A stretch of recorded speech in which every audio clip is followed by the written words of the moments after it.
వాడు. తన జ్ఞానము చేత ఆయన ఆకాశమును కలుగజేసెను. ఆయన భూమిని నీళ్ళ మీద పరిచినవాడు. ఆయన గొప్ప జ్యోతులను నిర్మించినవాడు.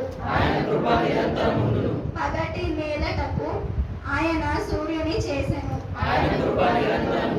రాత్రి నేలటకు ఆయన చంద్రుని నక్షత్రములను చేసెను. ఐగుప్త దేశపు తొలి చూలలను ఆయన హతము చేసెను. వారి మధ్య నుండి ఇశ్రాయేలీయులను ఆయన రప్పించెను.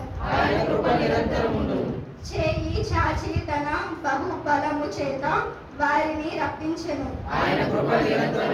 ఎర్ర సముద్రమును ఆయన పాయలుగా చీల్చెను.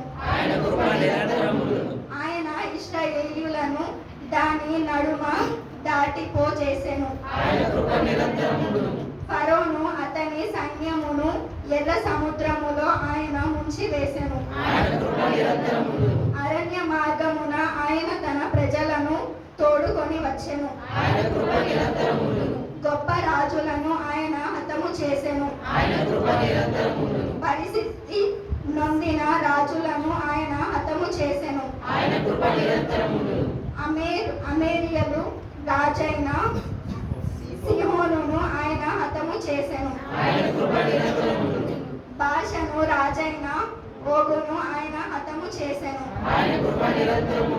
ఆయన వారి దేశమును మనకు స్వాస్థ్యముగా అప్పగించెను. తన సేవకుడైన ఇశ్రాయేలునకు దానిని స్వాస్థ్యముగా అప్పగించెను. మనము దినం దశలోనున్నప్పుడు ఆయన మనలను జ్ఞాపకము చేసుకొనెను. మన శత్రువుల చేతిలో నుండి మనలను విడిపించెను.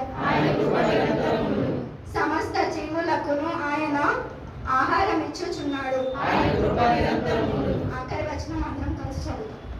ఆకాశమందుండు దేవునికి కృతజ్ఞతాస్తుతులు చెల్లించుడి. ఆయన కృప నిరంతరం ఉండును. దేవుడి చిన్న వాక్యం